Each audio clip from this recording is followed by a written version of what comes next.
எல்லாருக்கும் நமஸ்காரம். இன்னைக்கு தசகம் 9ல் நம்ம 6லிருந்து 10 வரைக்கும் இருக்கக்கூடிய ஸ்லோகங்களும் அதோட அர்த்தங்களும் பார்க்க போறோம். 5வது ஸ்லோகத்துல பிரம்மா ஒரு 100 தேவ வருஷங்கள் தவம் பண்ணதுனால பெருமாளோட திருவுருவத்தை பார்க்கக்கூடிய வாய்ப்பு பிரம்மாவுக்கு கிடைச்சது அப்படின்னு பார்த்தோம் இல்லையா. ஸோ இப்போ இந்த 6வது ஸ்லோகத்துல எப்படின்னாக்க, எப்படி பிரம்மா அந்த பெருமாளை பார்த்தார் அப்படின்னாக்க, பெருமாளோட தலையில கிரீடம், அதுக்கப்புறம் அதாவது முன்பக்கத்துல கிரீட்டமும் பின்பக்கத்துல மகுடமும், பெருமாளோட திருக்கரங்கள்ல வளையல்களும், மார்பிள முத்து மாலை, தோல்ல தோல்வளை, இடுப்புல ரத்தினங்கள் பதித்த ஒட்டியானம், இடுப்புல ரத்தினங்கள் பதித்த ஒட்டியானம், அப்புறமா அழகான அந்த பொன்னாடை போட்டுருக்கார், கழுத்துல ஒளி வீசக்கூடிய கௌஸ்துபம் அப்படின்னு இவ்வளோ அதிசயமான அலங்காரத்தோட பிரம்மாவுக்கு காயாம்பூ வண்ண திருமேனியோட காட்சி கொடுத்தாராம் பெருமாள். அந்த மாதிரி இருக்கக்கூடிய திருமேனிய நானும் தியானிக்கிறேன் அப்படின்னு பட்டத்ரி சொல்றார். அடுத்தது 7வது ஸ்லோகத்துல வேதங்கள் காட்டின எல்லையில்லாத பெருமைகளோட இருக்கக்கூடியவனும் திருமகளுக்கு தலைவனும், நீ என்னோட கண்களுக்கு புலனானது நாங்கெல்லாம் பண்ண பாக்கியம்தான் அப்படின்னு சொல்றாரு. அதாவது அந்த பிரம்மாவுக்கு காட்சி கொடுத்தது போன ஸ்லோகத்துல சொன்னோம். இப்ப பிரம்மா பெருமாளை பார்த்து என்ன சொல்றாரு, இதே மாதிரி வேதங்களுக்கு கூட வேதங்களால கூட புரிஞ்சுக்க முடியாத இருக்கக்கூடிய நீ என்னோட கண்களுக்கு நீ காட்சி கொடுத்தது நான் என்ன பாக்கியம் பண்ணிருக்கேனோ அப்படின்னு சொல்றார். எனக்கு இந்த ரொம்ப சீக்கிரமாக இந்த உலகங்கள் எல்லாத்தையும் படைக்கிறதுல செயல் திறமையோடு இருக்கக்கூடிய அறிவை நீதான் எனக்கு கொடுக்கணும் அப்படின்னு பிரம்மதேவன் உன்னை பார்த்து வேண்டின்றாராம். அப்படி பிரம்மதேவனால வேண்டிக் கொள்ளப்பட்ட நல்ல கல்யாண குணங்களோடு இருக்கக்கூடிய நீதான் என்னையும் காத்தருளணும் அப்படின்னு பட்டத்ரி 7வது ஸ்லோகத்துல சொல்றார். அடுத்தது 8வது ஸ்லோகத்துல அப்போ இதுக்கு பெருமாள் பதில் சொல்ற மாதிரி இருக்கு. முடிவில்லாத இந்த 3 உலகங்களை படைக்கிறதுல உனக்கு நிறைய திறமை கிடைக்கும், அதுக்கு எப்பொழுதும் என்னோட உதவியும் உனக்கு கிடைக்கும் அப்படின்னு சொல்றார். அதுக்கப்புறம் திருப்பியும் நீ போய் தவத்தை பண்ணுவ, எல்லாத்தையும் சாதிக்கக்கூடிய தீவிரமான பக்தி கூட என்கிட்ட உனக்கு நிலைத்திருக்கட்டும் அப்படின்னு சொல்லி பிரம்மாவை பெருமாள் மகிழ்விக்கிறாராம். இது 8வது ஸ்லோகம். 9வது ஸ்லோகத்துல திருப்பியும் அந்த பிரம்மா என்ன பண்றாருன்னா 100 தேவ வருஷம் அகைன் தவம் பண்ணி முன்னாடி இருந்ததை காட்டிலும் இன்னும் கொஞ்சம் தவ வலிமையும் அறிவாற்றலும் அவருக்கு கிடைக்க பெற்றாராம். அதுக்கப்புறம் பிரளய காலத்துல தண்ணீல தாமரை மலர் காத்துல அசைஞ்சதை பார்த்து உன்னோட சக்தியால அவன் அந்த காத்து நீரு எல்லாத்தையும் பருகிட்டாராம் பிரம்மா. இது 9வது ஸ்லோகம். 10வது ஸ்லோகத்துல அதுக்கப்புறம் அந்த பிரம்மதேவன் என்ன பண்றான்னா, உன்னோட அருள்னால அந்த தாமரை பூனாலேயே இந்த 3 உலகங்களையும் படைக்க ஆரம்பிக்கிறாராம். அதுக்கப்புறம் அதுல உயிர்களை படைக்கிறார். அந்த மாதிரி அருளோட கூடின நீதான் உன்னோட அருள் மிகுந்த கடைக்கண்களால என்னையும் காப்பாத்தணும் அப்படின்னு பட்டத்ரி பெருமாள் கிட்ட வேண்டின்னு இந்த தசகத்தை பூர்த்தி பண்றார். மேற்கொண்டு நம்ம ஸ்லோகத்தை பார்க்கலாம். கிரீட முகுட்டோல்லசத் கடக ஹார கேயூரயுக் மணிஸ்புரிதமேகலம் சுபரிவீத பீதாம்பரம் கலாய குசுமப்ரபம் கலதலோல்லசத் கௌஸ்துபம் வபுஸ்ததயி பாவயே கமலஜன்மனே தர்ஷிதம். किरीट मुकुटोल्लसत् कटकहार केयूरयोग किरीट मुकुटोल्लसत् कटकहार केयूरयोग मणिस्फुरितमेकलं सुपरिवीत पीताम्बरं मणिस्फुरितमेकलं सुपरिवीत पीताम्बरं कलाय कुसुमप्रभं गलदलोल्लसत् कौस्तुभं कलाय कुसुमप्रभं गलतलोल्लसत् कौस्तुभं वपुस्तदयि भावये कमलजन्मने दर्शितं वपुस्तदयि भावये कमलजन्मने दर्शितं. किरीटमुकुटोल्लसत्कटकहारकेयूरयुग् मणिस्फुरितमेकलं सुपरिवीतपीताम्बरं कलाय कुसुमप्रभं गलदलोल्लसत्कौस्तुभं वपुस्तदयि भावये कमलजन्मने दर्शितम् किरीटमुकुटोल्लसत्कटकहारकेयूरयुग् मणिस्फुरितमेकलं सुपरिवीतपीताम्बरं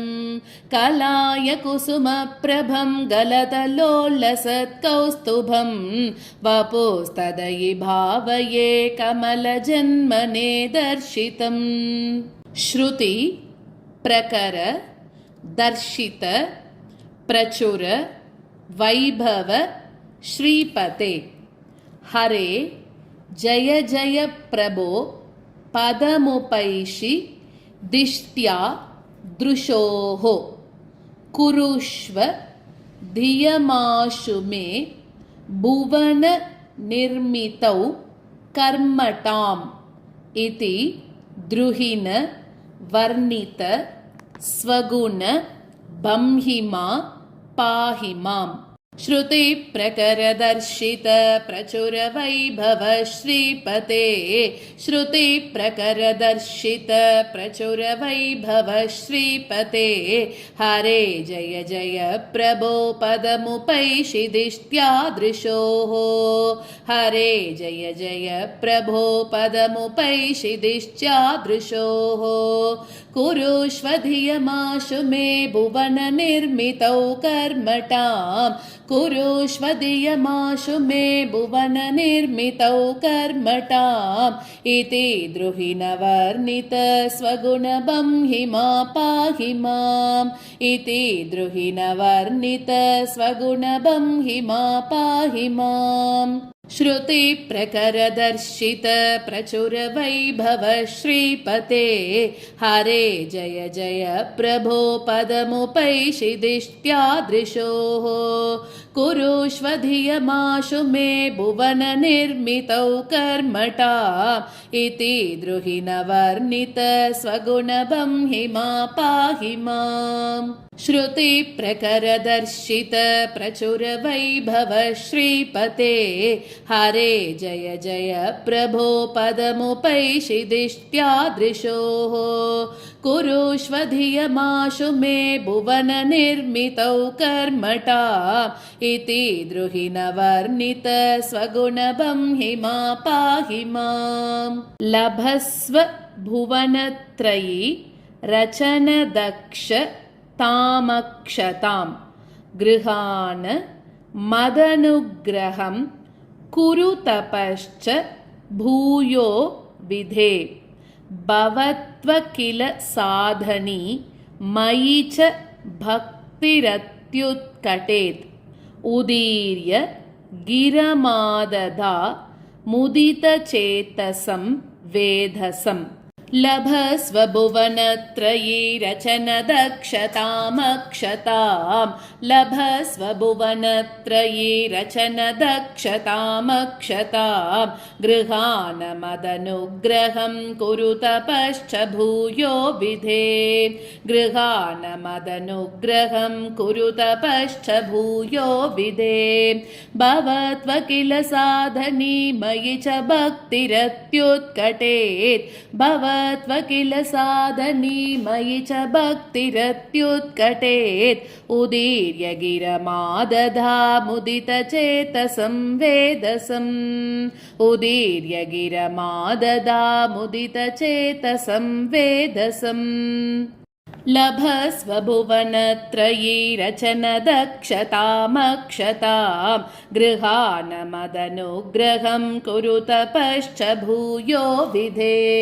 भवत्व किल साधनी मयि च भक्तिरत्युत्कटेत् उदीर्य गिरमादधा मुदितचेतसं वेदसम्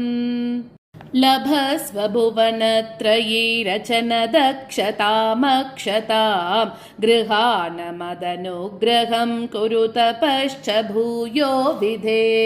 भवत्वकिल साधनी मयि च भक्तिरत्युत्कटेत् उदीर्य गिरमाददामुदितचेतसं वेदसम् शतं कृत तपास्तत सकलु दिव्य संवत्सरान् अवाप्य च तपोबलं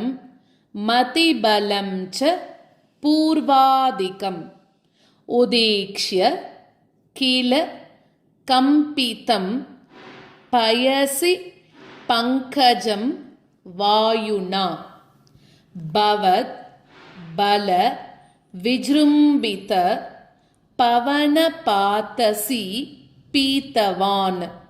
शतं कृततपास्तत सकलु दिव्य संवत्सरान् शतं कृततपास्तत सकलु दिव्य संवत्सरान् अवाप्य च तपोबलं मतिबलं च पूर्वादिकम् अवाप्य च तपोबलं मतिबलं च पूर्वादिकम् उदीक्ष्य किल कंपितं पयसि पंकजं वायुना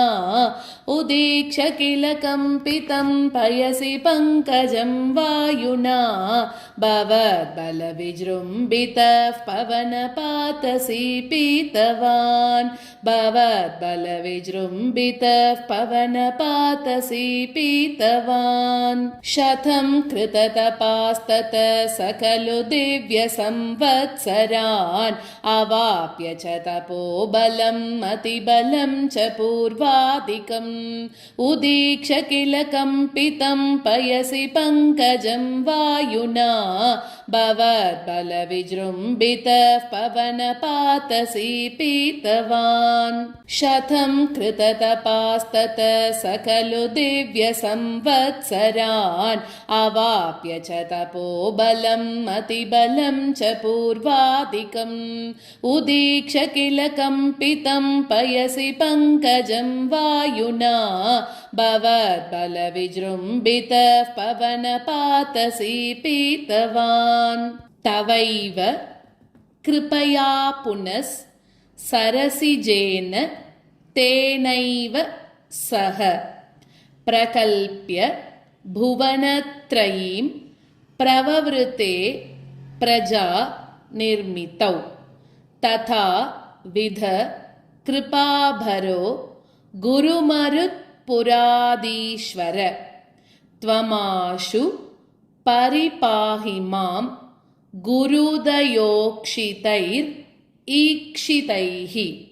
तवैव कृपया पुनः सरसिजेन तेनैव सह तवैव कृपया पुनः सरसिजेन तेनैव सह प्रकल्प्य भुवनत्रयीं प्रववृते प्रजा निर्मितौ प्रकल्प्य भुवनत्रयीं प्रववृते प्रजा निर्मितौ तथाविध कृपाभरो गुरुमरुत्पुराधीश्वर तथाविध कृपाभरो गुरुमरुत्पुराधीश्वर त्वमाशु परिपाहि मां गुरुदयोक्षितैरीक्षितैः त्वमाशु परिपाहि मां गुरुदयोक्षितैरीक्षितैः तवैव कृपया पुनः सरसिजेन तेनैव सह प्रकल्प्य भुवनत्रयीं प्रववृते प्रजा निर्मितौ तथाविध कृपाभरो गुरुमरुत्पुराधीश्वर त्वमाशु परिपाहि मां गुरुदयोक्षितैरीक्षितैः तवैव कृपया पुनः सरसिजेन तेनैव सह प्रकल्प्य भुवनत्रयीं प्रववृते प्रजा निर्मितौ तथाविध कृपाभरो गुरुमरुत्पुराधीश्वर त्वमाशु परिपाहि मां गुरुदयोक्षितैरीक्षितैः